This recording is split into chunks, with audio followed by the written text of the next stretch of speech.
To those who are constantly devoted to serving me with love, I give the understanding of the absolute truth by which they can come to me.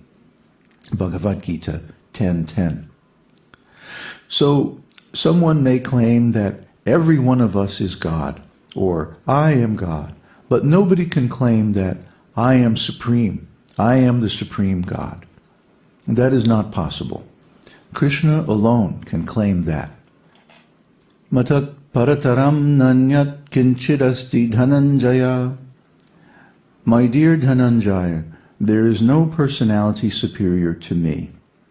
Bhagavad Gita 7:7. He claimed that, and then he proved it by displaying his universal form to Arjuna and all the warriors assembled there in the battlefield. So God cannot be manufactured artificially. God is God, and we are all subservient to him. We cannot display the universal form. We cannot perform all the superhuman activities that Krishna performed. So God cannot be manufactured by so-called meditation and mystic power. You can get some of the insignificant powers by mystic yoga, but you do not know how much more powerful than you God is. You don't know. Therefore, when a foolish person gets a little power, he thinks that he has become God. He does not know how much more powerful God is. So, therefore, the Shastra says, you may be God in your own atmosphere, in your own jurisdiction, and you may think that you are God. And everyone actually thinks like that. But the Supreme God is Krishna. In the Upanishads, it is said that God is also a person like you and me. Nityo nityanang chaitanas chaitananam eko bahunang yo vidadhati kaman.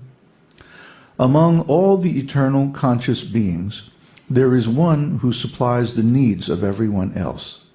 The wise souls who worship him in his abode attain everlasting peace. Others cannot. Kata Upanishad 2.2.13. But his personality is different from your personality or my personality. What is that difference? Eko bahunang yo vidadhati kaman. He supplies all the necessities of all other personalities. That is the difference. God is supplying us food. This conception is there in the Bible. God, give us our daily bread. Accepting that we are getting all our necessities from God is intelligent. At least, one who thinks like that has approached God. He is thinking of God. But one day when he becomes advanced, he will not ask anything more from God. He already knows that, why shall I bother God? He is already supplying everyone food, so why shall I ask him for food? My food is already there. All my necessities are there. Let me serve him. That is higher intelligence. Why should I ask food from God? God is supplying food to the cats, dogs, ants, elephants, and whales, and he will not supply me? And especially when I engage myself in his service? This is spiritual intelligence. Bahunang jangmanamante jnanam mang prapadyate Vasudeva sarvamiti samahatma sudurlabha.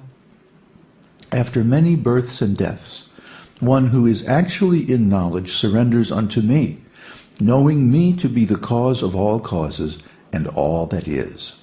Such a great soul is very rare. Bhagavad Gita 7:19. So we are not meant to beg the necessities of life from God or from anyone else. God is automatically supplying the necessities of every living being. We are meant to engage in transcendental service to God. That is the difference between the beginning of spiritual life and the advanced stages. The beginner wants to get something from God, but the advanced devotee simply wants to serve God. So if you serve God, beginning from chanting his holy name, Om Namo Bhagavate Vasudevaya, or any name of God, then gradually you will progress from the stage of Brahman realization through Paramatma realization to Bhagavan realization. Each stage is a new dimension of understanding God. This is the path of the esoteric teaching. So we are contemplating the three stages of transcendental realization: Brahman, Paramatma, and Bhagavan. And the comparison to the three dimensions is a very